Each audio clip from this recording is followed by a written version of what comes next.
Welcome to Blue Tinted Glasses, the home of Leicester City talk on YouTube. Fan debates, live watch-alongs, post-match reactions, and all the Foxes banter you could ask for. Subscribe now and see the game through Blue Tinted Glasses. Well then, Mahrez has made something of that. It's Mahrez! 2-0 to Leicester City! Next to him, Anthony Ngakia finds Wood. Wood should score. Wood West Ngakia. Yes, in! Here comes Leicester again with Heskey and Ibbett! Well, this is incredible. Got Jamie Vardy with him. Jamie Vardy sets off. Jamie Vardy!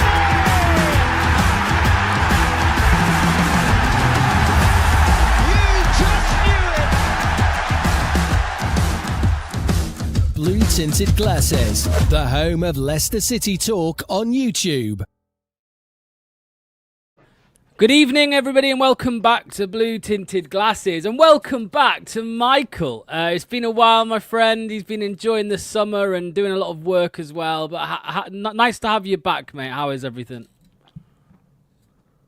All good on my end. I feel like I'm just like now. Yeah, long time no speak. Did a lovely little 2-week road trip with the boys. Got another trip coming up soon. Just enjoying the summer. And I've only just I sort of like ignored football for a period of time. And if I'm honest with you, coming back to it, I just feel like the world's falling apart again. But we can get into that in this podcast.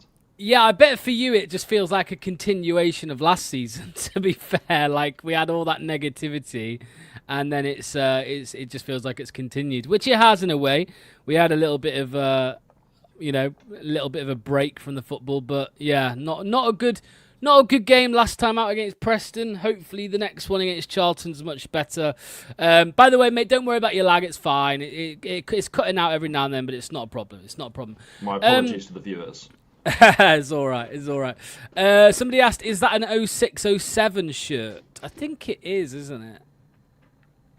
If I'm honest with you, I'm really not sure. The badge is very old. It was bought for me this Christmas just gone. It's a little retro shirt for my brother. I could not tell you the year. Topps Tiles, though, so yeah, we're going back a bit for sure. Yeah, it's a nice one. It's a nice one. Somebody says we turned down 20 million for Daka. Where have you seen that? Where on earth have you seen that? If Bilal goes and we replace, I'm all for it, but no replacement. Yeah, we're going to talk about it now. Now, Michael, I don't know how much you've seen. Like you said, you've kind of been plugged out a little bit. Bilal El Khannouss has been subject to rumours all summer, really. Initially, he was linked to Sunderland and Leeds United and I think Leipzig at one point. But now it looks like we are just waiting. It's all but confirmed. He is going to Crystal Palace, mate. He had a release clause for a while that expired last Friday, which was meant to be £30 million. But now it looks like he's going to go for that price tag anyway, if rumours to be believed, mate. What's your initial thoughts on this, mate? Because we saw him last season for Leicester in his only season for Leicester. How do you feel about him leaving the club? I don't imagine there's any Palace fans watching this, but if there is, you're signing a really, really good player and a top prospect. I'm sad at the thought of him going, but I don't really begrudge him leaving at all. The Palace project is a really strong one. I saw them in the opening match against Chelsea, and I just looked at their starting 11 actually, and thought Wharton, Gahey, Eze, Sarr, Mateta, Henderson. It's a really, really strong team, and I really rate Glasner as a manager as well. I think he could be sort of like in the top 6 managers of the Premier League. So I don't begrudge him wanting to feed balls through to Mateta and not to Ayew, and I feel like it's a good move for his career, if nothing else. The fee is where I have an issue. I think that's really low, and that, you know, he hasn't achieved anything in the game, so maybe doesn't warrant having a very high price tag. But I guess this just goes to show where the club is financially right now and how much of a tricky situation we're in. Just to talk a little bit on finances, though, there's some really weird transfer prices. Madueke going for 55 million, but Eze's only worth 60. I think Eze's like 5 times the player that Madueke is. We signed Skip for 25 million, and we're selling Bilal El Khannouss for 32 or whatever it is. So something's definitely not right with that. And Foss Hub is reminding us all here that Genk have a 15% sell-on clause. So we're not getting 30 million. I don't want to do the maths here because I'll butcher it, but I don't know, 27, 26, I don't know. Someone do the maths for me. Take off like 6 million? More than, yeah. So really, we're going to end up with what? Maybe a few million profit by the end of it, which is concerning. But then again, Michael, we saw it with Mads Hermansson. He left the club for 18 million. It feels like it's a combination of a relegated club whose transfer values do normally drop when you're relegated, a mixture of trying to get players out the doors quickly so you can actually reinvest, and also PSR. We need money to cover the PSR, debt, if you want to call it debt, that we're in. So, deficit. So, it feels, Michael, like we're just going through one of those times when we just need to accept cut price deals for players just to get it done, which is frustrating for fans because we see the potential of a Bilal, we see the potential of a Hermansson, and we know that it wouldn't surprise any of us if in 2 years Bilal gets sold to Man City for 65, 70 million, right? Which is why it's frustrating to only get 30 for him now. Well, I think maybe there's something in that for us. Do what Genk did, where we put a clause in to say we get a 10% of his next fee. The worrying part for me is, and spoiler alert for a later on in this podcast, I don't think we're going to spend the money even when we get it. The money that comes in will not be reinvested. It's just paying off some debt in the future. And I worry where the creativity in this Leicester team really lies, because the midfield, I think Samare, from what I saw, woeful. Skip is worse than I ever thought he could actually be. And Harry Winks just clearly doesn't want to be there. And that's a shame because he was probably our best actual centre mid. We haven't got a player who can fit there because Will Alves, is he actually that good? And Casey McAteer maybe could squeeze in there, but that's not his position. So I'll have a conversation topic a little bit later on of the podcast with you. But yeah, really alarming period of time to be selling on these players at such cut prices. Well, there's a question here from Richard who says, are we being asset stripped? And the players know it, hence the players' attitude. I mean, there's been rumours for a couple of months now that the club is up for sale. That is the rumour that's been doing the rounds. I don't think it would surprise too many if the club was up for sale, but that is the rumour. Obviously, there's no confirmation of that from anybody reliable. But yeah, I don't know. It's just another. We know about King Power's problems over in Thailand financially. They're in a bit of trouble. I think King Power's Racing is their profits are down as well, if I'm not mistaken.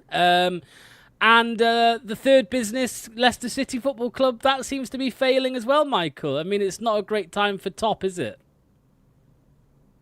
No, not at all. And as a bit of a horse racing fan, I can definitely vouch that the King Power Racing team, at a point in time, maybe about 4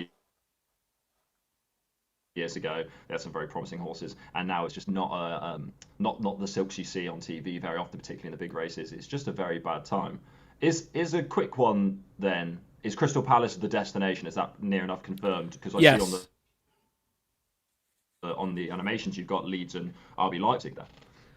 Yeah. The Leeds and Leipzig stuff is the Leeds and Leipzig stuff is there's interest, but yeah, it looks like Palace. It looks all but done, to be honest with you, mate. All the journalists are saying they're in talks, and some journalists are saying that a deal's agreed, but Palace are weighing up their options and other. And it sounds like, from what we've heard this week, he's asked to leave.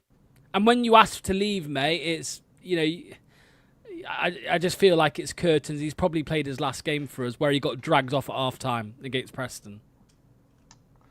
Who do you? Well, are we assuming that we're going to sign someone here, or do you believe there's a player in the squad that can take that position? I don't think there's a player in the squad that can take the position well, personally. I know there's fans of Will Alves. There's people who, like Manny, who suggest that we should play Monga in the 10. I think if we ended this window with Bilal El Khannouss leaving and not signing a number 10, I think it would be a disaster. I think it'd be an absolute disaster, because then you're relying on Jeremy Monga, Lewis Page and Will Alves. And although two of them, Page and Monga, are definitely exciting players that I think we're all excited to see, none of them have proven in the number 10 that's where they can play. Like, what I'm trying to say is Monga we've seen off the left and the right, recently on the left, and he looks incredible. There's no guarantee it works for him in the number 10, especially in a physical league like the Championship. I think he's better out wide. I think he might be a little bit wasted there, and in the number 10, I think he's better out wide. And Will Alves has, he's not looked great so far, Michael. So yeah, I just fear that we are going to end the window with signing nobody, and we're going to be in the shit, because that Josh Brownhill link that went on for a while, that's gone dead now. That's gone quiet. So I don't know. I don't know how you feel, Michael, but I think if we don't sign number 10, I think I don't know. It spells trouble, in my opinion. Yeah, I'm just spitballing here, and I'm going to come in for some pouters, no doubt. Could someone like Ayew drop into the 10, and then you maybe play Daka? But that is a really, really weak forward line for Leicester City, if that has to be the case. But he does drop in as a striker, so it's not too far apart. And it appears that Marty quite likes Ayew as well. So that's what we saw in the second half against Preston. Bilal El Khannouss got dragged, and we saw Jordan Ayew in the number 10 with Patson Daka ahead of him. And I mean, it didn't work. We didn't. Yeah. And I just feel like, and then even if we did that then leaves us with no striker on the bench, right? So we don't like Daka, but it's a player on the bench. It's another number. So yeah. Well, we're going to get on to one of the possible replacements shortly, Michael. We are going to, the one that's been linked or leaked, not leaked, but yeah, linked. But before we do so, mate, I want to move on to this man, Abdul Fatawu, because worryingly there has been interest, as there always will be with such a great player, but we've seen Sunderland and Everton both sniffing around him, Michael. And a lot of people keep saying, well, don't worry, there's no chance that the club let him go as well as Bilal. But I don't know, mate. I feel like if somebody did put up the money, I feel like they would sell him. And I'm not saying, I don't think Abdul's the type of character to go on strike and demand a move and things like that. But with the situation the club are in at the moment financially, I could see it. I could see somebody paying up, and I was going, yeah, all right, off you go. It would. I think it would kill the season already. Kill it. If I'm not mistaken, I believe he said he's happy to stay. Am I right in thinking this? Or is that just sort of like Twitter hearsay? That's a source from Africa, so I don't know how reliable it is. Okay. Well, that apart, this one cannot happen to either Sunderland or Everton. Like this, the thought of this makes me want to be sick, if I'm honest with you. I saw bids chucked around online for like £28 million, and I'm like, that is an outrage. When there's players like Amari Hutchinson going on the market and being sold at, was it £37 million? Fatawu is 5 times the player that Hutchinson is at this point. His career, Hutchinson might end up being good. I haven't seen it so much. We spoke about it a little bit at the end of last season. I think you might have spoken about it a bit in pre-season as well. That ACL injury, as much as it was horrible to our campaign in the Premier League, has done us a massive, massive favour because all it really took was a pre-season compilation against Fiorentina for clubs to start sniffing around about this kid again. And if he'd had a whole season in the Premier League, there's no doubt in my mind he would be so high up the pecking order for a lot of teams. A lot of teams are looking for players like Fatawu, quick, pacey, tricky.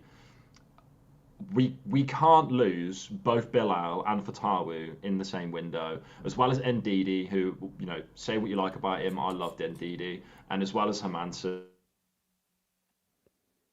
who, although he had an absolute generational stinker for West Ham on the weekend, he is a top goalkeeper and will be. We can't sell all of our good players, but I'll be honest with you, if a bid comes in for 45 million, I feel like Leicester City will take it. Yeah, it worries me. I mean, the £28 million fee that you mentioned is ridiculous, disrespectful, I think. I don't know, it's a weird one. You want to hope that the board aren't that stupid, that they would sell him. But nothing surprises me anymore with this club. I mean, it honestly wouldn't surprise me.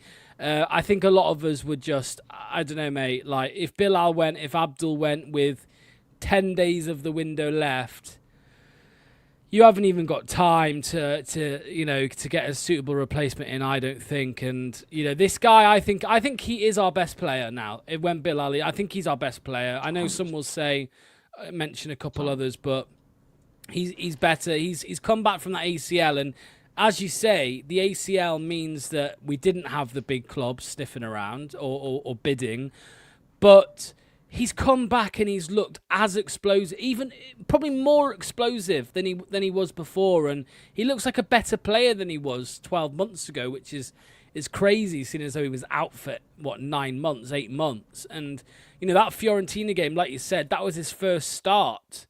That was his first start since the ACL, and what he was doing in that game, the goal aside, it was ridiculous. And in the Sheffield Wednesday game as well, he looks great. He struggled last weekend against Preston.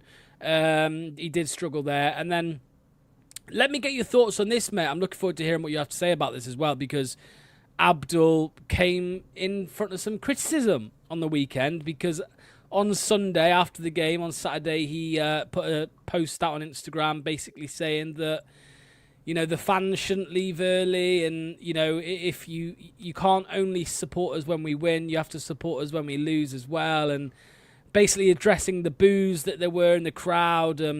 Obviously, no one was booing Abdul, right? But they were booing the team, and Abdul, had a few words to say about that, and a lot of fans are upset about that, mate.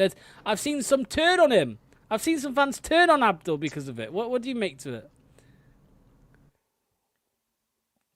I think he's well within his rights to say what he thinks, and the fans are well within their rights to also say that. Proper fencing, my arse has got splinters all over it.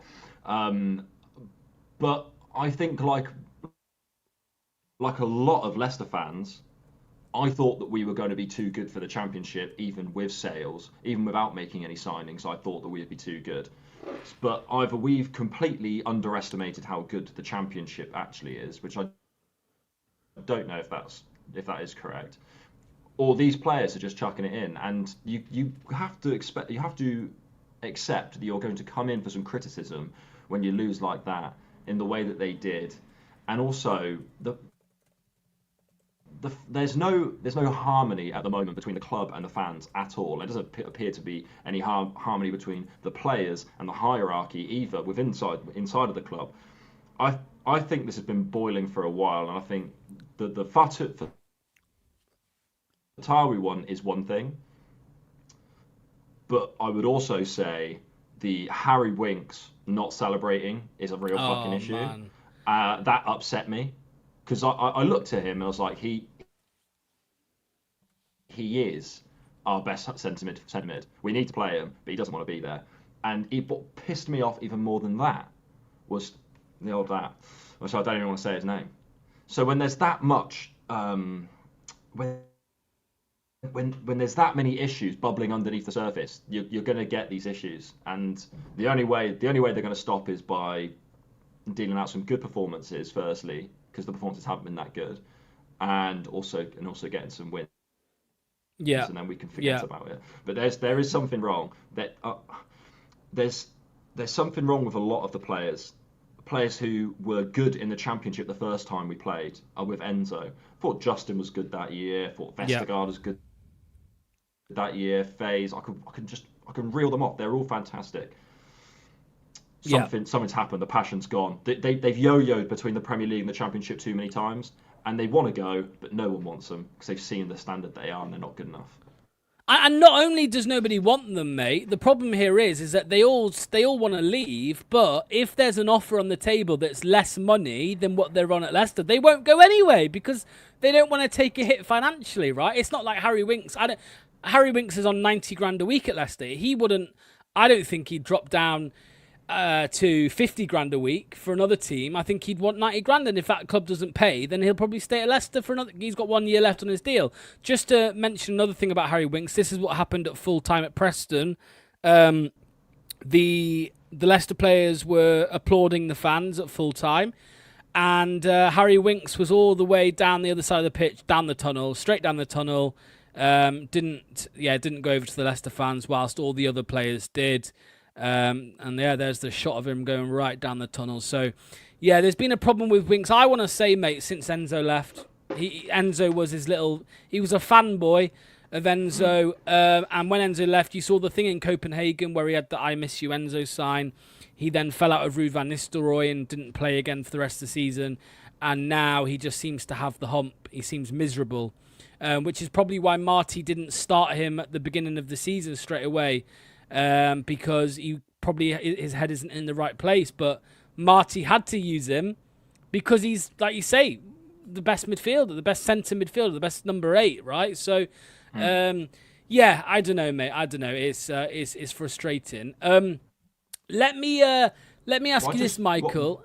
Go on, Mike. Go on, mate. Yeah, go on. Well, no. All I was going to say is that whether they're going to take the wage cut or not, I'm not seeing bids either. Because the bids are coming. Obviously, the bids are coming for the players we want to keep. No shit. But like, we want to get rid of Christensen. We want to get rid of Samare. Most probably want to get rid of like Thomas. But no one seems to be interested in him at all. And I would have thought someone in like Syria or even the Dutch league would most probably get something out of those players. It just baffles me. But go on, what have you got for me? You're muted. I don't know if that's just for me. Sorry, that was me. Yeah.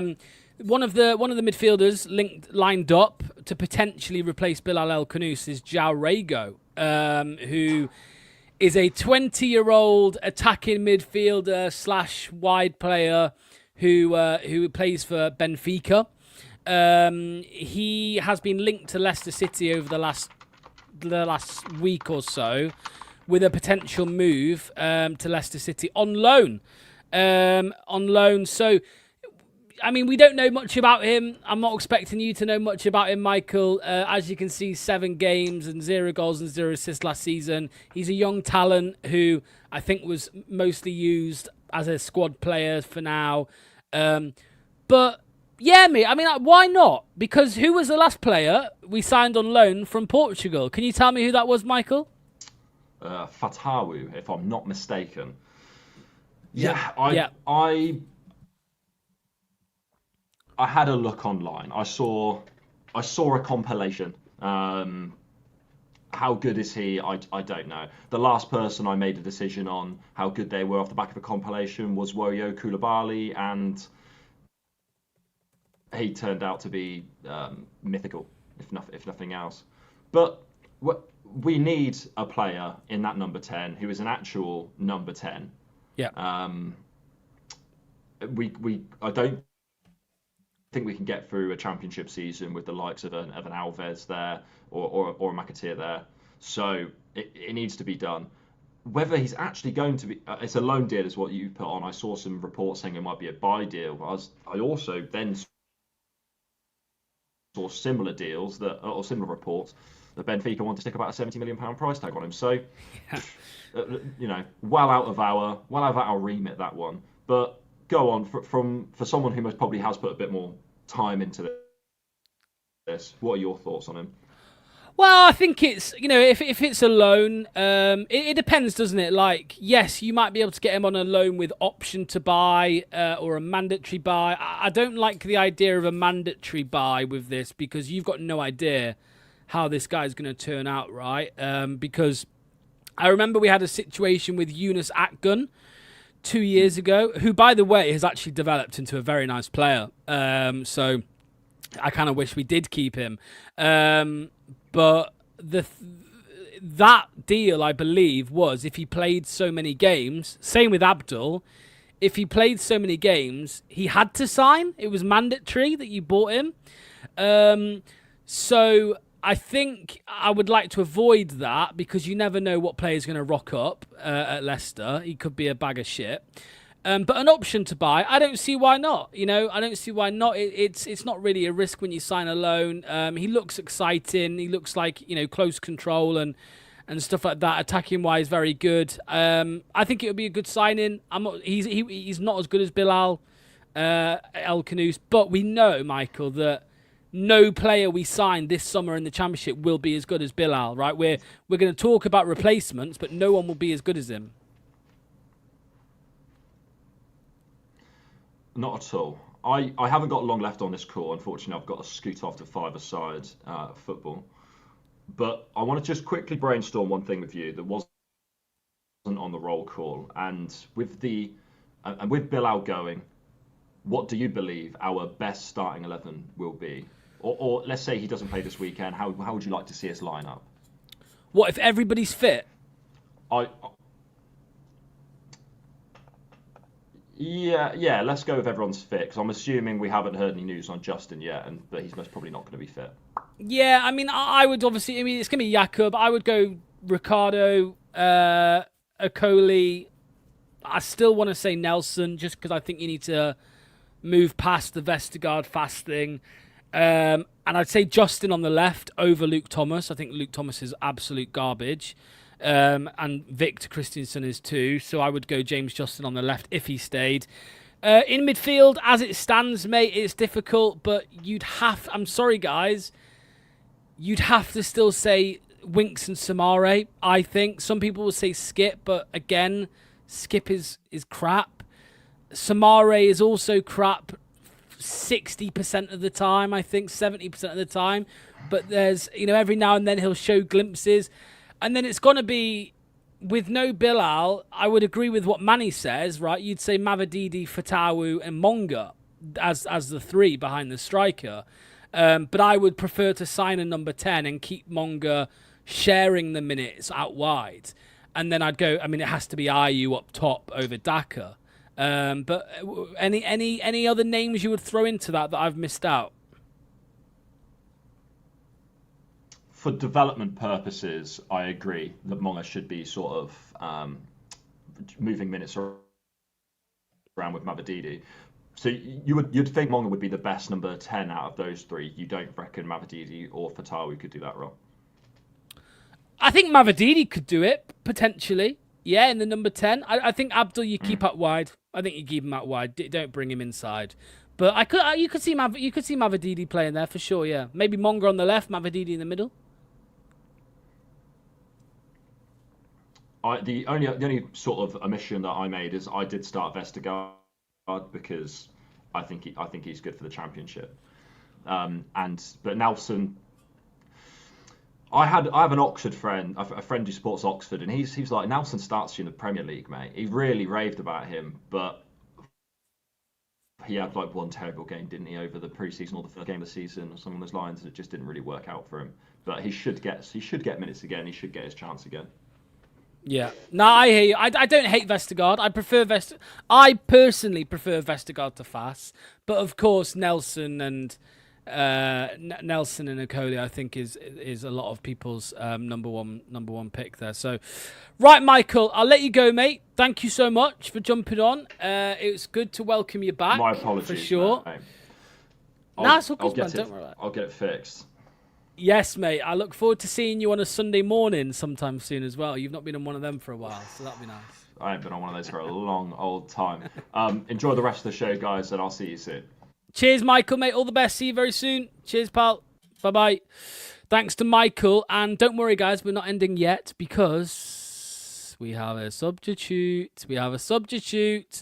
What sound effect can I play for this guy? I'm going to go with... I'm joking. Let's get him on. Here it is. It's Manny. What's going on, mate? Just a charming introduction. That was. Thank you very much. Appreciate it. It's all good, mate. It's all good. How are you? Yeah, not too bad. I'm chirpier than most City fans at the moment, to be fair. Well, are you? Yeah. About what? What have you got to be positive about right now, right this second? What are you positive about? We might have some money to spend if we sell Bilal. Well, I thought we'd have money to spend out of the £25 million we brought in so far. No, that was then your thinking was the thing that was wrong because... Well, 25 million and you can't spend 5? Come on. No, because we've got to raise 50 first before we can spend 1. Okay, so Bilal will take us to 56, so we'll have 6. We'll hopefully have 6 exactly. Well, hopefully see, glass half full already. And you're positive about that. Hey, 6. Look, you and I know we're one of the few people that actually believe that with £6 million you can find yourself a really good, talented player. We believe that. We believe that completely. So I am positive because I'm sure that with £6 million, you're not going to find someone as good as Bilal for £6 million. Of course you're not. But you could find somebody with potential, raw, all the usual stuff, and just a new bit of energy, a new face around there. We need something. We need the squad themselves. They need a new personality, a new character around the place, something to liven it up a bit. You know, everyone needs livening up at the moment. Go on then, mate. Talk to me because we've discussed this player a lot. It sounds like it's going to be somewhere in the region of 30, 31, 32 million pounds. What do you think, mate? Good price in the end? Okay price? Poor price? What are you thinking? No, that's a decent price. It's not the biggest price, but it's not the lowest price. You know, we were criticising the number in the mid to low 20s, saying it should be 30 plus. This is 30 plus. 30 plus in the current environment, in our situation, everybody knows that we like to get our pants pulled down. So it's nice to squeeze out that Don't we all? Yeah. But, you know, this could be as high as £10 million more than we thought that, you know, we were going to get for the player. And it seems a bit crazy from Palace that they didn't get this done while the release clause was there just a week ago, right?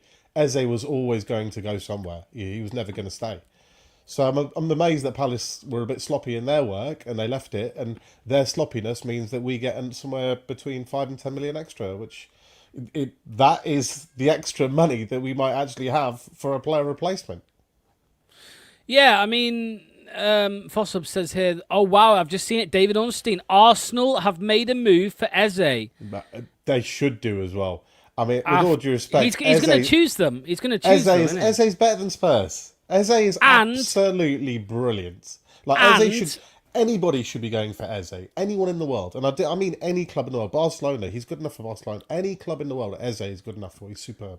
And there's a video doing the rounds this week of him talking about 5-6 years ago. He is a massitive Arsenal fan. So he's going to go to Arsenal now.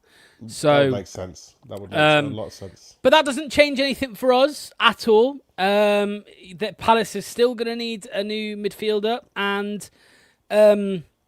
it's interesting you say about why didn't they get him a week ago on the release clause, but I mean, why rush if they knew that Leicester were going to let him go for 30 anyway, you know? Yeah, but the rumours were 22 to 25, weren't well, they? Owen and John Percy have said since it's 30. The release clause was closer to 30, yeah. Then maybe it didn't make much difference in the end. But 30 that's a reasonable number. You know, we thought the Mads one, despite his first match, was undervalued. This seems...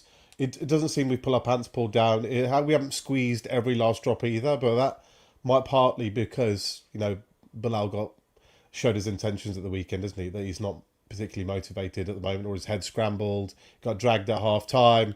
Then, you know, if teams are watching, if they know that the player's distracted or not 100% committed or whatever, then they're going to use that leverage and knock the price down. So to end up getting 30 plus, no issue with that whatsoever. In fact, I'm quite content with that number. I don't like this rewriting of history, by the way. I'm seeing people keep calling Bilal average. I think it's bollocks. I think it's bollock. People always say, oh, he only got 5 goals and assists last season. Well, yeah, but if you actually watch the games last season, you'll see he's not a goal scorer. He's not. I called him. Jack Grealish gets 5 goals a year at best, and he went for 100. Well, so, I called Bilal. I think I said he's more of like a pre-assister, if that makes sense. He links up the play a lot. He gets involved in the moves, but he doesn't necessarily create the goal or score the goal. I don't get the averaging. And the great comments in the Championship. I think he would be a great player in the Championship. Put him in a better team with better teammates. Teammates that distract defenders, that they can drag the defender away, that they're more worried about your teammate than they are about you, and your numbers will go up. The problem is, who's he supposed to place a slide rolling pass to? We had 38-year-old Vardy and Ayew on the bench, or Daka. Who's he supposed to assist to? What do you want him to do? Score 25 yarders every single week? It's not really his game. But one thing he does do, apart from link the play, which is obvious, he's a hard worker, Bilal is. He works hard in defence. He's trying to win the ball. He works hard in the first minute and the 90th minute. So, and also he's 20. He's 20. People forget, they just think, oh, he plays like he's sort of, not veteran as such, but, he's been around a few years, he's part of the furniture. He was a foreign player that he just moved to England pretty much 12 months ago. And look how well he's settled in. Look at his attitude. How many games last season did we say Bilal's standing out, Bilal's standing out, Bilal's standing out? Pre-season, Bilal was working hard and standing out. His attitude's been perfect, apart from right at the last minute when naturally you're going to, when your head is turned. I mean, any fan I know you're a bit annoyed with him, but you can't begrudge someone the chance to play in Europe when they're facing a Championship season with the state that we're currently in. So, it was always, he's always going to go. Just can we focus? We've got 10 days left. We need to get a replacement in the room. So that is really what we should be looking at, and that's what we should be discussing, not about Bilal anymore. Bilal is not going to be our player anymore. It's done, pretty much. If it's not Palace or if someone else will grab him, I'm sure, before the end of the deadline. Let's focus on what's next, not what's just happened. Yeah, because I've just seen I've just seen somebody say about, maybe then if Eze goes to Arsenal, no, the Bilal is not off because as Arsenal, that wouldn't affect it because Palace is still losing a midfielder, so the Bilal thing wouldn't be affected. What I was going to say, Manny, was someone said, oh, maybe Spurs now will come in for Bilal, right? But I don't want that. I want the deal done now. Just get it done. Get it done. Because why? As long as it doesn't drag. Well, that's what I'm saying. It probably will drag. You don't want it to drag. You don't want it to drag. But having 2 clubs, having an auction between 2 clubs, not the worst thing. If we could pump the price up 5 million, particularly if it's Levy, because we owe him one, or he owes us a lot, should we say? So I don't mind squeezing out an extra 5 million. Again, an extra 5 million could mean an extra player for us. But it does give us less time to get that other player over the line. Exactly. So I would say it's the 20th today. The window closes in 11 days, or what, maybe 12, 13 days. You've got 5 days, Tottenham, anyone else who wants to put a bid in. But by the middle of next week, Bilal is gone somewhere. And if you want him for this weekend, you need to get things done in the next 48 hours quickly. And that is your deadline. If you don't get it done by then, he's going to Palace. Yeah, I don't know. I don't think we're going to replace him, Manny. I don't think we're going to replace him. I think we will. I think we've got enough time because we take so long to do. It might not be a permanent replacement, but I mean, we need the bodies now. But you know what winds me up, Manny? Let me tell you what winds me up. Right, you've got Crystal Palace who have been working on the Bilal deal for the last week, whilst working on the sale of Eze. So why is it that other clubs are able to work parallel the outgoing and the incoming, and Leicester can't do that? Leicester don't do things this way, Manny. Why have we not got somebody lined up? Why are we not hearing, oh, Leicester are interested in this number 10, whatever, like we're hearing with Palace. Palace are waiting to see what happens with Eze before pulling the trigger on El Khannouss. Why aren't Leicester doing that? This is why they get criticism, mate. I'm sure they are doing that. Come on. They've got a team of people. Well, they didn't do it with the manager. Well, they were talking to people at the time, weren't they? They were looking around, shopping around. They've got a team of people beyond, Radkin, top and the board, who's we've got an entire recruitment team who should be looking at players all year. Oh, round. I know that. They are going to be doing that, but I'm saying negotiating. You should be negotiating by now the new player. Bilal's going. Well, I agree. Like, the best thing to do, that Bilal's going, get the replacement in before he goes, because if it's after he goes, everybody knows you just got 32 million quid. So the price for the replacement's going to go up. But, I understand that, but that's not the way how we are reactionary in all things. We wait till it happens and then we react to it. We never preempt things happening or start thinking in advance. Of course, I would say at the start of the window, we knew Bilal was going to go. We knew Mads was going to go. We knew Wilf were going to go. We knew those three. Any others, maybe not. But those three were definitely going to go. So if you wanted a replacement, I think we definitely need to replace the keeper, of course. But we've lost 2 midfielders now, 2. And to be honest, the 3 other candidates, bar Lewis Page, the 3 experienced candidates are stinking the place out at the moment, for whatever reason. We are short in midfield now. We just thought we needed a striker. We thought our midfield would be fine, even with Wilf and Bilal going. Now it's evident after the first couple of games that they need some support. We need a new midfielder as well. So we still need 2 players. So even if we sell Bilal, I don't think we're out the woods in that, that's our business finished for the summer at all. I actually still think we maybe need to have one more outgoing. Better not be Fatawu. Absolutely not Fatawu. Cannot sell him at all under any circumstances. Without him, we don't go up at all. We've got not a chance. And you might get 35, 40 million, which is undervalued for a transfer, but you're going to miss out on 120 million in promotion. You have to have enough quality still in the squad to get you up. So not Fatawu, but I mean my favourite, Luke Thomas. I mean, it's such a calamity. If you could get 3-5 million for him, we can still do something with 3 to 5 million. Just get rid of him. Enough chances. How many? God, how many every single time? Vestergaard, okay, no, you're not going to get a penny for him, but maybe you could get him loaned out. Get him off your wages. That will free up some space somewhere. Casey McAteer, I'm sorry, fans aren't going to like this. Casey's not good enough to play for our club. He's an okay squad player, play for 20 minutes and not really let the side down, but he's not going to be a creative spark. If you're chasing a game, he's not going to do anything magic to help you get you back in the game or to win a game for you. Whilst other people think there's value in the player, sell him, get £10 million. With £10 million, we could buy 2 replacements and transform the midfield. So rather than having a peripheral winger, I think we sell the peripheral winger, sell the left back, and buy 2 midfielders and a striker. What would you say to this? Who cares if you're crap? I'd like to play for Leicester, but you're not gonna get promoted with me and your team. Well, I don't understand that comment at all. Every single one, Leicester fans would love to play for Leicester, someday. But I'm not good enough. Luke Thomas is also not good enough. In fact, I think I might be slightly better than Luke Thomas, even in my stage this season. Honestly, I have awareness. He doesn't have awareness. At least I have that. Yeah, I don't know. Sometimes I'm not sure. Debatable. Yeah, the Thomas one, I don't get it, man. You know what? I saw on Instagram the other day, Jack the Final Whistle posted something about, give me your Leicester opinions or whatever, and somebody said Luke Thomas should be made club captain because he's undroppable. Hold on. Because he's undroppable. Because he's undroppable. Undroppable? Undroppable. Who said that? Just some guy on Instagram.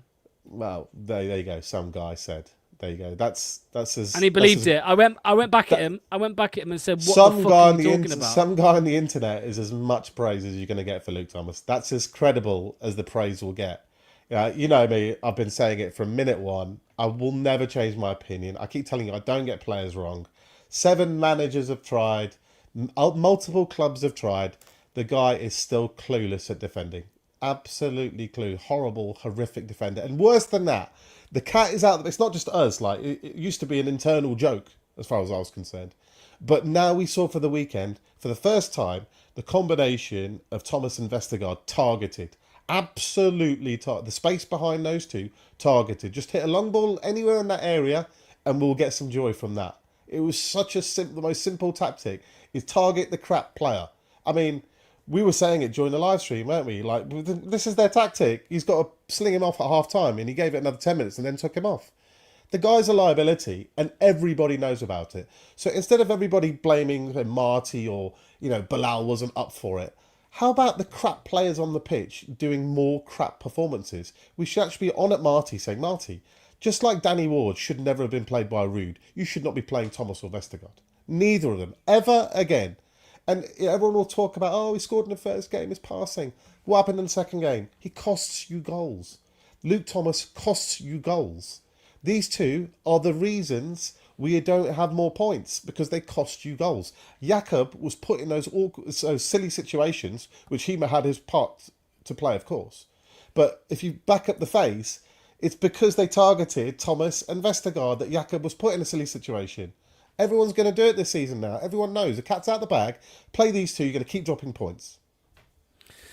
Yeah, Aluko's injured now as well. He got injured in the under-21 game. I think it's a mockery that he was even in the under-21 game and he was dropped from the senior squad, to be fair, with some of the options that are in the in the squad at the back. Big shame that. Because Woyo's non-existent. Victor's injured. So how does Aluko not get on the bench? I don't get it. Particularly since that if you want to within the game change from a back four to a back three, he covers the back three spot better than the other fullback options. I think, he looks good as a centre back third choice. The solution is there. If JJ's injured, Luke Thomas is rubbish. Ricky's injured. Aluko's now injured. Don't play fullbacks. Okay, 3 at the back. 2 DMs. We've seen this before. Hello, Enzo way. We did an extra body in midfield and we do a 3-2-4-1, which we're absolutely used to, and we go again. If we don't have the fullbacks, don't just, stick someone in there for the sake of having a 4. If you don't have enough quality, then you have to find a change. And there's another unpopular opinion that the fans won't like. Wout Faes has been really good this season. Where he came on off the bench, whether he came on against started Huddersfield or he came on the other day, he's actually been excellent. He's not been a bother. Despite the arms and the off the field stuff, his actual play on the pitch has been much better than Vestergaard, arguably possibly even better than Nicoli so far too. Who? So you go, but probably better than Nicoli so far. Who? Faes. Yeah. So as a back three, get rid of Vestergaard, he's a liability. Get rid of Thomas, he's a liability. Get Ben Nelson and Faes in the team. You have it there. Look, just look at the tracking. Just let him get past you. You're ball watching. Were you watching the? Yeah, but look at Faes as well. Look at Faes as well, man. Yeah, but that's not his man. Watch him. Watch what he does. Before the ball's even in the net, arms up. I'm thinking this is my twat centre back partner that I'm stuck with every week, and I get the shit for it all the time. That's probably what he's thinking. What do you want me to do? I've got to work with this guy. So, look, Vestergaard, back three, Nelson, Faes, Akoli. No fullbacks. Okay? Let's compress the space in the centre. We'll have to rely on whoever's playing the wider areas to work. And at least we get an extra central midfielder, because that is actually where the problem lies.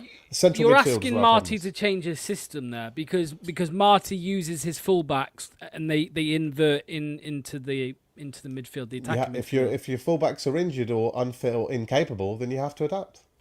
You can't just put a crappy understrength fullback out there just to keep the same system. You've got to get your good players on the pitch, and I think Wout Faes should be playing for us. It's not a popular opinion, I know, but if not him, who else? I just don't want Vestergaard there, and I don't want Luke Thomas. No more, not those two. I think Vestergaard's better than Faes, man. No, he's not. He's not. He's more likeable. He's more likeable. I don't care. I do. Forget. Why do people keep talking about centre backs and talking about passing? What about centre backs who can defend, who can head the ball? But Faes can't defend either. He can't defend. He can defend half the time. The other time he can't. Vestergaard can't defend any of the time. What about being able to track runners, put a tackle in, head a ball? Have you seen Vestergaard trying to jump and get off the floor? It's embarrassing. He's 6'6". I'm telling you, I can get higher than that. I can jump higher. I can get higher than he can. There's no spring.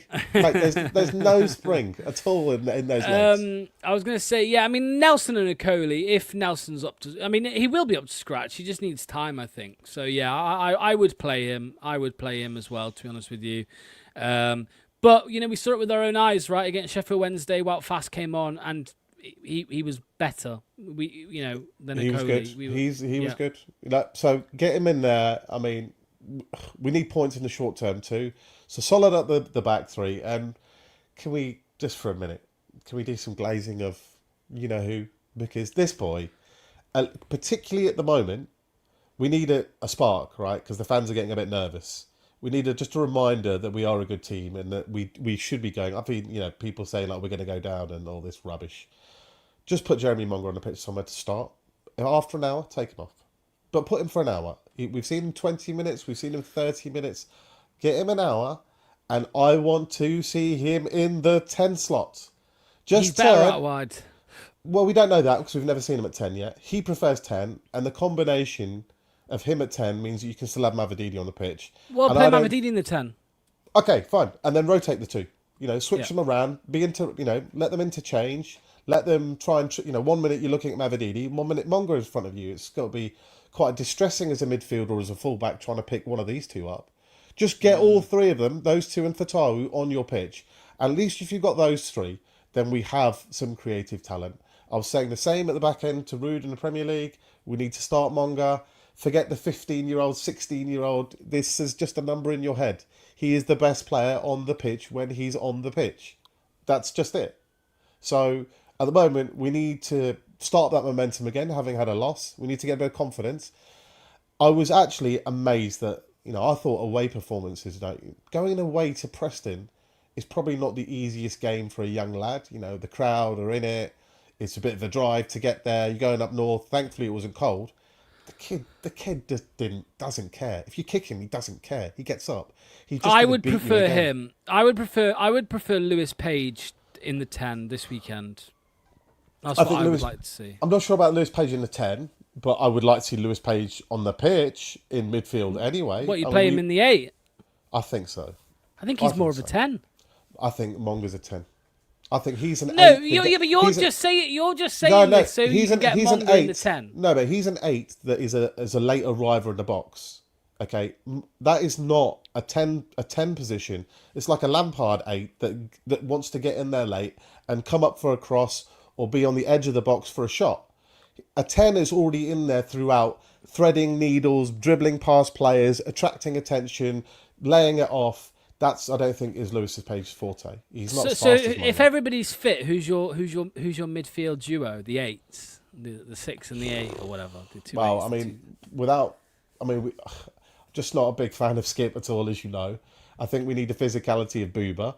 I mean, Winks is supposed to be good, but his attitude, I don't know, because he had a good game when he came on the pitch, first game of the season, and then he walks off and doesn't acknowledge the fans. The fact that he didn't go up to Jeremy Monga to congratulate him, I think, is disgusting. Other players you can have a go at, but you're supposed to be an experienced pro, and you're supposed to be in there for your leadership qualities and your know-how, and you come across like a nice guy when you do an interview. So why didn't you go up to the 16-year-old and congratulate him? Surely that's part of your job. And you should want to do it anyway, naturally. But the fact that he wasn't fussed leads me to believe that he's just not fussed. If he's not fussed, then go. Mate, the Eze thing's apparent in the hour that we've been live. Eze's done to Arsenal, apparently. Really? Apparently. Yeah, apparently so. Well, yeah. Actually, no, because I'm just reading now that Spurs are now trying to sell Richarlison as part of the Eze deal to Palace. So maybe they're pulling out a few stops. Well, I've just seen here Arsenal closing in. What's this one here? I just saw. I read something just now. I'll have to try and find it again, but it says that it's pretty much done. Anyway, 60 million. Percy said it's almost done. 60 million. So there you go. That's a good signing. Great plan. Let me. You mentioned the players not congratulating Monga, Daka as well. Pure jealousy, I think. But let me show you the video from Jack and Imran and Ross. You'll see the goal and what happened. These are them. They're taking. Shoot.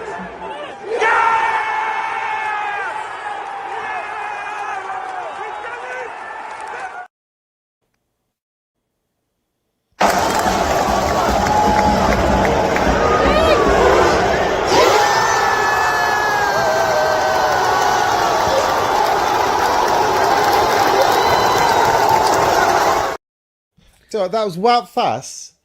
Here we go. He was the only one who charged up to him, double high five. I'm sorry, you know what? Let me find this comment. The fans and you and everyone else should get off Wout Faes's back, right? Mate, he just went and booed the fans, you dick. Because they booed him onto the pitch. Because he copped his ears at the fans 2 years ago at home against fucking So you're going to boo him Norwich for something he did someone. 2 years ago? I mean, Yes, yeah, because great. he's an arrogant knobhead. Exactly. Yeah, and the fans are all perfect. And all all really he nice does, people. Manny, all he does since we got promoted is talk about a move away from Leicester. How about the facts? He celebrated with Monga. He scored a goal this season, and he's played well in every of the 3 games that he's been involved in. His attitude is not a problem. It might What about be off him the wanting pitch. to leave? What about him wanting to leave? Then he'd be one of about 15 players who'd want to leave, and you're not booing the other 15, but about wanting. Are you booing Bilal wanting to leave? They've all been getting shit. They've all been getting shit for the shit attitude. Well, I mean, look, fans have been booing Abdul for God's sake. I mean, just No, they haven't been booing Abdul. They were going at him criticising on Abdul. social. Well, do you know what? Then our fans, those fans are the problem, not always the player. So get off them. If the guy's putting on a shift on the pitch, get off his back. If he's not, then get on his back. Right? Wout Faes is putting a shift on the pitch. Get off his back. He's putting in a shift. He is putting in a shift. We just spoken about his play. We just saw that clip, right? That is not the cameras. Like, his job is not to, that's Vestergaard's man. And by the way, we're not talking about that. He's jogging. Why is it Vestergaard's man? It's because Wout Faes is nowhere near it, and his arms go up waving before the goal's even in the back of the net. Because he's the front-footed centre-back who goes towards the ball to try and win it, and Vestergaard is the one designated to try and cover. That's not his job. That's Vestergaard's job. You're on Luke Thomas's back, and he's putting a shift in. Yeah, a shit shift that costs goals. Oh, That's the problem. That's the problem. Our problem. I'm not arguing with Luke Thomas's attitude. I'm arguing with his quality. That's the problem. I was trying to find the video. I was trying to find the comment here of. Let me see. No, I can't find it. I was trying to find the comment of somebody saying that Manny is Wout Faes' agent. I mean, standard thing the silly fan would say, but trust your eyes. Does it look like he's putting in an effort on the pitch? I'm not talking about the fans. I'm not talking about celebrations. I'm talking about during the game of football. Is he putting it in? Yes. Is he playing well? Yes. Okay, he gave it back because he received it. Do you know what? If the fans gave it to me and I was on the pitch, and I'd give it back. Anyone worth their salt would give it back. You're not going to stand there and just take it for no particular reason. Yes, you could argue he deserves a bit of crap, but then he would be one of about 15 or 20 of them. To isolate him only to get that level of booing is wrong when you've got Vestergaard, who was like on strike, or Winks, who was effectively on strike. They're not getting booed, and this guy was there every week, turning up for training, turning up for game time. What are you booing him for? Boo the others ahead of him. Manny, we got promoted, and he started talking about wanting to leave because he was being played on left centre back after promotion. Yeah, so we see what Alexander Isak. Players want to go. Fofana wanted to go. Ben Chilwell, Dorco's favourite, a local lad. He went to go and leave. Players will want to leave. You know, they've all been booed. They've all been booed. All of them. So you're going to start booing Jeremy Monga as soon as he starts saying, "I fancy going to Real Madrid." Is that what you're going to do? We'll see. What happens. So when he says, "I'm interested in Real Madrid," you're going to start booing him then, are you? It depends if he kicks up a fuss about it. But exactly, you're not. Boo! Yeah, you're I would. not. No, you I would. If he was a knob. If he was a knob, of course I would. Stay off the bonga if you're going to boo Jeremy Monga. All right. No, if he acts like a knob, then yeah, he will be booed. I mean, it's like Fofana, what a player he was. You know, there's many others. Chilwell. You act like a prick, you're going to get booed. I actually understand where you're coming from with the giving it back thing. I understand where you're coming from with it, but that's not the thing to do if you want to try and repair a relationship. No, and he doesn't. So if you don't... No, exactly. He doesn't, right? And he wants out the door, and maybe he's only putting the effort in because he's hoping for a club to come in for him. But you know what? Good. It works for both of us then. Put in good efforts, good performances, get yourself a move, we'll get rid of you, and we'll save money, and we'll get some transfer funds. It works both ways. What you don't want is a player to have a crappy attitude, like Vestergaard has shown. He comes back from, 3 months in the wilderness. Do fans boo him? No. Gives away a game, goals, game after game. Does he get booed? No. Does Luke Thomas, who puts in stinkers week after week, get booed? No. Why are they picking on this guy and not the other many candidates? Does Skip get booed? Does Winks get booed? It's just... I think Winks will be booed. I think he will be booed now. Well, he would actually do enough to deserve it with a stinky, horrible attitude, not wanting to live near the ground. I understand it to some extent, but it's not the level of commitment that's required. Wout Faes has always shown that commitment. He's never not turned up for training. No, he hasn't. He's never not... No, you're worried about his body language and your interpretation of him putting his arms up, and you don't like that. I'm on about his words. I'm on about his words. Look, I don't like the body language, but you cannot complain about the application on the pitch that he has. He puts a shift in every single time. He tries to tackle. You could argue it's clumsy, but you could never argue about his effort. That's the difference. But that's the same thing about Luke Thomas, man. He's got the effort. Well, he hasn't got the application. Rick, what do you make Well, my to point this? is, they're not booing Thomas, though, are they? They're only booing Faes. And I'm saying only boo Faes is unfair. If you want to hold that same ideal to all, across the board, then you should be booing about 6-7 of them at least. They definitely don't only boo Faes, by the way. It doesn't happen. Really? They definitely But anyway, what do you make to this from Rich? He says it's mental to want more than 30 for Bilal. But that would be standard for Rich, and he's consistent in his comments. Rick, you probably think Monger's. He'd take 5 million for Monger and 12 million for Tawi, probably.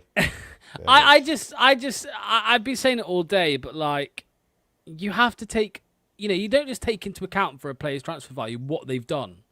You take into account their potential, their age, the 3 years left on his contract, or 2 years. I think it's 3 years left on his contract. In some ways, he is right, but it's the market. Exactly. Mudryk, 90 million. Grealish, 100 million. Coutinho, 142 million. Griezmann, 110 million. I mean, Pogba, 19 million. Maguire, 80 million. Fofana, 75 million. The list is endless. That's the going rate for a player of that quality in today's climate. Right, well, let's end it with this, mate. So this is the window so far. Ndidi, sexy incoming transfers in, and yeah. At least we got rid of Cody. At least we got some money for Cody, right? I was gonna say, right, the Ndidi 7 million, Mad Simonson 18 million, Coded 2.5 million. Begovic in on a free. I mean, it's not a great look so far, is it, mate? With 11 days left. Just remember, though, we cannot spend until we get the transfers out to 50 or above. Okay, that's the thing that fans. It's not like we could just sell 25 million and then spend 15 of it. It's not worked like that. Until we've made up the shortfall, we can't spend a penny. So we've got to raise roughly 50. Anything past that, we get to spend. But the question is 6 million then. Well, that might be it. That's why I'm advocating selling Thomas and Casey. I think you could raise another £15 million between them. With £15 million... Generous. Yeah, I agree with that. But going on past history, what's been bid, we could maybe raise 10 then. With 10 million, we could get 2 new bodies in, and 2 new bodies that will make a difference to the first team, which Luke Thomas won't and Casey won't.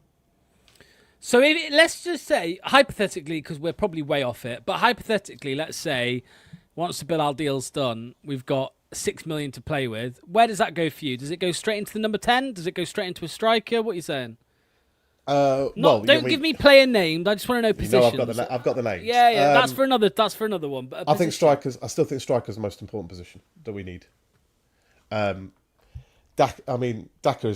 is obviously, everybody knows, waste of time. Ayew can do a job some of the time, but he's bloody. I tell you what, he's bloody greedy at striker. He's just shooting from everywhere. I mean, he's no awareness. He's just like, I'm just going to shoot. All you're going to do is piss off your teammates if you keep doing that. It's like, this guy never gives it to me. Why do I want to give it to him? So there's still massive question. You cannot rely on Jordan Ayew for 40 plus games in the Championship, and you don't want to see Daka coming on for 20 minutes. Not even for 20. You don't want to see him come on for 1. So we need a striker.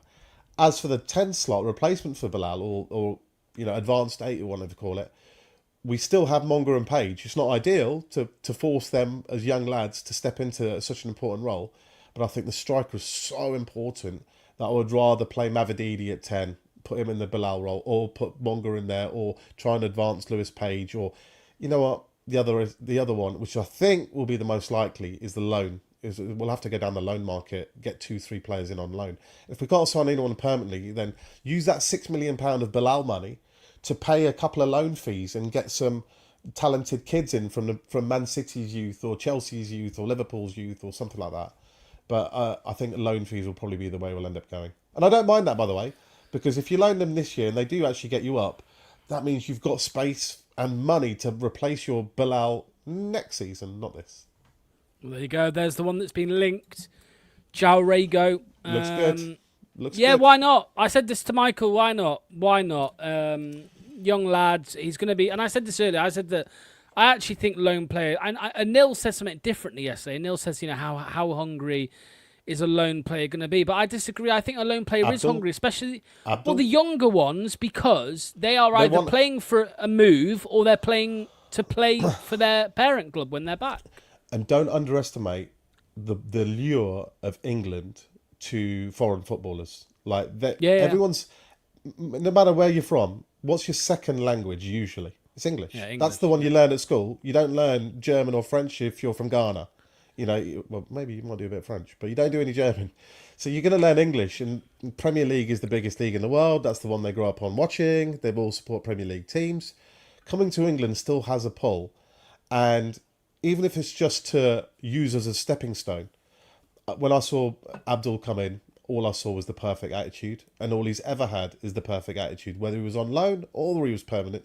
As long as you've got the right character, it's not about the loan or the permanent. It's about the right, right attributes of character as a player. If he's got the right mentality and the right attitude, then it doesn't matter if he's on loan or permanent. Dorcas said Ricky P's told him how nice the Leicester sick pay is. Or the Royal Infirmary. Although, no, I'm sure they go private. Yeah, no talk of Zuma. Who's talking about Kurt Zuma? Who's talking about that? That would be a catastrophe. Oh, Peter said Kurt Zuma and Josh Brownhill on freeze. And Mice wife are on loan from Brighton. That João Rego on loan save cash for striker, yeah. I don't know. No and also, has-beens Manny, on big wages. Just if you want to loan someone, loan a kid who's hungry to prove himself, not a has-been who's just looking for a payday somewhere. Okay, I don't care who they are. No Kurt Zumas. Nobody who Josh has De a Silva. reputation. Nobody has a. He's got a bit of talent, but he's never quite consistent enough. Josh De Silva. Find a new guy, a name we don't know, someone who's desperate to prove themselves, someone who wants. Well, how many of us, hands on heart, how many of us knew who Bilal El Khannouss was before we signed him? Who the hell knew Abdul Fatawu was? Who knew Manson was? The reason I'm saying any of these players were. Yeah, the reason I'm saying Bilal is because it was a bit of a different signing, right? You splashed 20 million on him, and not many people knew who he was at 20 million. So my point is that there's going to be players out there that no one's even thought about that we can sign, and there's no shortage of players. There are always players out there. Go and look who's sitting on the bench at Sporting Lisbon, Benfica, Porto. Go and have a look who's sitting on the bench at some of these big clubs. Look at where Bournemouth got Dean Howson from Juventus's reserves. Go and have a look at kids who can't get game time at the big clubs and try and grab some of them on loan. Trust me, this will be happening. We'll just wait and see when the Bilal stuff does get confirmed, because you just never know, Josh. We're going to do a video on Bilal's replacement. So yes, we've both got names already, me and Manny. Well, yeah, I know. I've got one. I've been trying to pump to the BTG community group and to the BTG chat group already. There are players out there. There's no doubt. You can find brilliant players for £4, £5, £6 million. People don't think that's the case because in England, English teams always overpay. But where do you think teams in Europe aren't paying 15, 20 million pounds for all their players? They're paying way, way, way reduced, but the thing is, they can't afford to make mistakes. And now in PSR environment, we can't afford to make as many mistakes as we used to. So we need to sharpen up the recruitment side of things massively. So although we haven't really signed anyone, you have to do so much homework and understanding of the right profile, the right player, the right attitude, right everything, that it's time for the recruitment team to step up. Yeah. Okay. Somebody said use Marty Scandinavia. Absolutely. Yeah, I don't mind a Scandi player. I wouldn't mind, although it's not really worked out with Vestergaard and Christensen. But, we did get Schmeichel and Hermansen. No Scandinavians at the moment, unless they are fast twitch Scandinavians like Isak or Rooney Bargy. As Doc called it, Bagaji. Whatever. Rooney. And if it's one of those, then fine. But you know me, I'm a fast twitcher all the way. That's what I want. That one I sent earlier. I like the look of that one I sent earlier. That somebody did a bit of analysis on. What was his name? The guy from Cardiff, was it? No. That's somebody else. He's Welsh. This guy, Nils Zatterstrom, who is he's a centre back or left back. 6'3", very long legs, strong upper body, good acceleration, and a nice leap. Anyway, I've got my boy. If you want a centre back, Jonas Ajete, €8 million. He just won the league with Basel. They just won the Swiss league. Boy's a beast, lightning fast, 2-footed passer, massive leadership potential, dominating centre back. Huge. Man United was sniffing around him, by the way, but it's one of those ones where Man United need to see him performing on a higher stage before they buy him. I think we are that stage, and I'm actually, interestingly, Basel are playing Copenhagen in the Champions League playoff right now. So if there is a channel you can find it on, after BTG, of course, not before, but switch on, watch Basel, watch Jonas Ajete at centre-back. This boy is a player, and we could probably get him for €8 million, especially if Copenhagen knock Basel out of these Champions League. It looks like Basel have just got a penalty, though. There are players out there. We just need money. Let's get money. We can find players. We've got 10 days. Let's hurry up. We need 2 or 3 bodies. Ideally, we need 1 centre-back, 2 midfielders and a striker. That's 4 in an ideal world. If you want to get 4, we need to shift more out the door. Anyone's up for sale, apart from Monga and apart from Fatawu. Everyone else, you get a good enough bid, they can go. Those 2, kiss it. You're not getting them. Not this summer. Not happening. There we go. Okay, we're going to end it there. Thanks to the over 200 of you that have been watching throughout the majority of the stream. Make sure, actually, I'm going to call you all out. What did I call you last time? You fuckers. Let me have a look here. Let's have a look. Let's expose you all. So 204 on YouTube and only 39 likes. You bunch of fuckers. That's not good enough. 39 with 200 people watching. Exactly. That means 4 out of 5 of you are lazy. Yep. 2 seconds it takes. Scroll down, hit the like button, hit subscribe as well. Football Content Awards. Let's pump that one more time. They've got to be closing it down. Have they closed it down now? Is it over? That's what I'm thinking. Let me have a little look here. Should we do a little plug for that nominations? Let me just see if they're open. They are still open. I'll put the link. There you go. Let's do that. I think that closes in sometime in August. So. Yeah, it doesn't. Why doesn't it say? It says why nominate the judging process. You saw today, Mark Goldbridge has got the Bundesliga rights. I told you, we're going to get MLS 2 rights. We're going to get it. We're going to get the Ghanaian Pro League rights, or we're going to get some. Do you know what? With Duck, we'll probably get the Danish Superliga rights. We'll probably get that, huh? I hope not. Danish watch along every weekend. Okay, now. Doc can do it. Okay. Anyway, the link is in the chat. So if you want to nominate, if you've done it before, you can do it again. Let me write something for Mr. Daniel O'Connor. Just the name of this player I want you guys to watch tonight. I don't even know if he's playing. I'll have to have a look. But he plays for Basel. I think he's playing number 32. Could be. But switch your TNT Sports 3 on if you've got it. And there's a bit of Champions League going on. Always good to do a bit of scouting. There you go. Big shout out to somebody who isn't lazy, Blue Fox Forever. He says, liked stream and voted. Shout out to the merchandise as well. Triple threat. Oh my, what a legend, Blue Fox, you are. And there is going to be some manga t-shirts coming soon, guys. So you got to get on that. I want one. I mean, I want to finish on anything. I think I said it in the chat the other day. Like, you can compartmentalize what you choose to allow into your mind. And I'm blocking out, for now, for this week, only all the negative crap, because I want to appreciate and soak up the quality and the joy of watching this 16-year-old super lad score his first professional goal. And it's the start of 15 years, if not more, domination period of world football. And it began here, away at Preston, and I'm going to enjoy that first week. What colour is this? Navy with green? Yeah, it's not blue, is it? You wouldn't call it blue. Navy blue.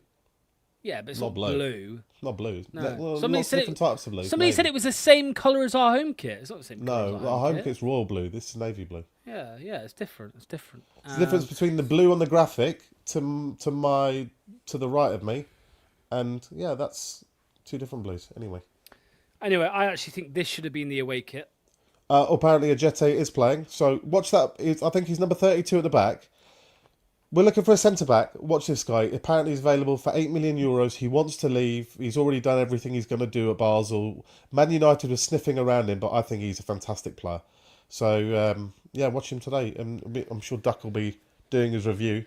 But let's get some new faces. We need just something to get excited about before that window closes. Just a new midfielder, and we need a new midfielder. We've lost Wilf. Massive loss, by the way. We haven't spoken about losing Wilf enough. We see what life is like after Wilf. I always used to say, look what life is like when Wilf is injured. And we're like, we don't want Skip, we don't want Winks, we don't want Boo, but we don't want anybody. So we need someone new. Page and someone new. Somebody just had a Jetty's done his ACL. So there you go. There he is. No, don't start that. We're joking. No. But yeah, Manny's right. Yeah, hopefully we get a face in. Maybe Batra Bamford. He's available, I heard. God, no. Who knows? Who knows? Don't put ideas in people's heads. They might think you're serious. I'm joking. We're going to have a match preview coming. Oh, let me bring this up quickly. Are you doing one with Luke and Duck? Yep. So tomorrow, pre-recorded, should be about 12 o'clock. 12 o'clock, we'll have the match preview out with me, Luke, and Doc, Quack. So that'll be out about 12 o'clock. And then, of course, we will be back for the weekend's festivities. We have Leicester City. I'll tell you what, let me actually have a look at what games are on, because I might do a couple watch-alongs this weekend. Let's have a look. You're gonna look at, what about, you want to look at Wrexham and Birmingham? That's what I'm looking at. Fixtures. Fridays are no good. Leicester City. So 12:30 kickoff Saturday. Remember, guys, we'll be on an early one. Saturday, and then the rest of 3 o'clock. So pretty boring. So, yeah, let's see how the result is at 12:30 first. If we but lose the again. week after, Friday night under the lights at the King Power, Leicester versus Birmingham. Ooh, yeah. That's so there you go. One. Are you going to try and get any of these Birmingham? I've been trying. Podcasters or whatever. Yeah, we'll get one of them on soon. Hopefully we'll put them in their place. Hopefully.